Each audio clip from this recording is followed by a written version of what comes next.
Okay, so let's talk about something a little bit wild. What if every single country just decided to become one big unified government? Something I've been talking about a lot on my channel recently. It's the kind of thing that sounds like pure science fiction, but there are actually people out there who've thought seriously about how it might work. Before you roll your eyes, though, let's be real about what this would actually take, what could go wrong, and why it might actually be worth talking about. First, let's figure out why anyone would even want this in the first place. The basic argument goes something like this. We have massive problems that just don't respect borders. Things like climate change just doesn't care whether you're in Norway or Nigeria. It affects everyone. Pandemic spread across countries in days, global terrorism, economic collapse, nuclear weapons, none of this stuff just stays put. If we had one unified government, theoretically, we could tackle these problems way more effectively because we wouldn't be caught up in all of the international politics and competing interests. There's also the peace angle. Throughout history, there has always been wars that usually happen between different nations, right? So if there's only one nation, technically there can't be wars between countries anymore. Plus, according to some researchers, economic interdependence actually helps prevent conflict because when countries are trading with each other and depend on each other's economies, they're less likely to fight. Makes sense because you don't want to mess with your main trading partner. Now, here's the thing. You can't just snap your fingers and suddenly everybody's under one government. That would never work. What people who actually study this stuff suggest is something way more gradual. The European Union, for example, is kind of the closest real world example of why we have countries choosing to work together, even though they're definitely not a single government yet. Here's what a step-by-step approach might look like. First, you'd want to strengthen existing international cooperation through organizations like the UN. Then you could expand their power little by little. Maybe start with an elected world parliament where representatives from each country actually have real voting power, not just the symbolic stuff. This parliament could gradually handle more decisions that affect everyone. The next step might be creating regional unions first, kind of like how the EU works. You get countries to agree to trade freely with each other, share some basic laws, and cooperate on some issues like environmental protection. Once those regional groups are working smoothly, they could start linking up with other regional groups. It's like building blocks, right? Small connections first, then the bigger ones. Now, economic interdependence would be huge here. If countries rely on each other for trade and investment, they've got motivation to keep cooperating. You could strengthen things like international courts and organizations that handle disputes between countries. Eventually, maybe you get to a point where they're a real world government with an actual executive branch, a judiciary that interprets world law, and obviously an international police force to enforce things. But where it gets a little bit messy.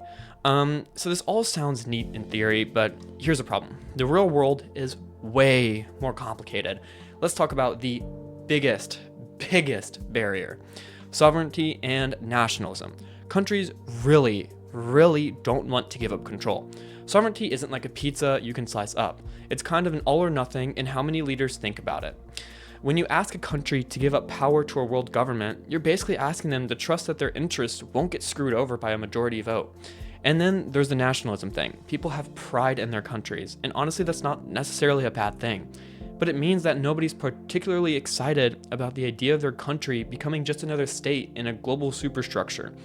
A lot of people who live in relatively powerful countries, especially, aren't going to be thrilled about their government having less power. Now, here's another issue that people don't always talk about enough: culture and identity. Everyone thought that globalization would just erase cultural differences, like we'd all basically become the same. That didn't happen. If anything, people got more protective of their cultural identities as they felt threatened by globalization. A unified world government could actually make this worse. People might lose their cultural practices and traditions, which can make them feel disconnected from who they are. Imagine if your country's unique way of doing things just disappeared because some global majority voted for a different approach. Now, let's also be real about power concentration. Right now, power is spread out across different governments. That's actually kind of good because if one government gets corrupt, you've got other governments to balance it out. But what happens if all that power ends up in one world government? That could be a disaster. A corrupt world government doesn't have anywhere to go to complain. There's no higher authority, and if that government becomes tyrannical, there's nowhere to escape to. That's pretty scary when you think about it. Federalism already causes problems in places like Canada, where different levels of government don't cooperate well. Now imagine that, but on a global scale with even more diverse countries and interests. Okay, but wait, couldn't you just design a world government with tons of checks and balances, like have multiple branches that keep each other in check, make sure no one branch gets too powerful? You could have regional governments that still have significant power too, kind of like how states have power in the United States. You could build in protection for minority rights and cultural practices through international law. So maybe the power concentration problem isn't actually unsolvable if you're smart about how you design it. But then the counter to that counter is, sure, you could design it that way on paper, but getting every country to agree on that design and then actually sticking to it, I mean, good luck. Plus, when you have governments and bureaucracies in charge of powerful institutions, they tend to accumulate more power over time, no matter what the original design was supposed to be. History shows us this over and over. So, what's actually realistic? Well, here's the honest truth. A single unified world government is probably never going to happen, at least not anytime soon.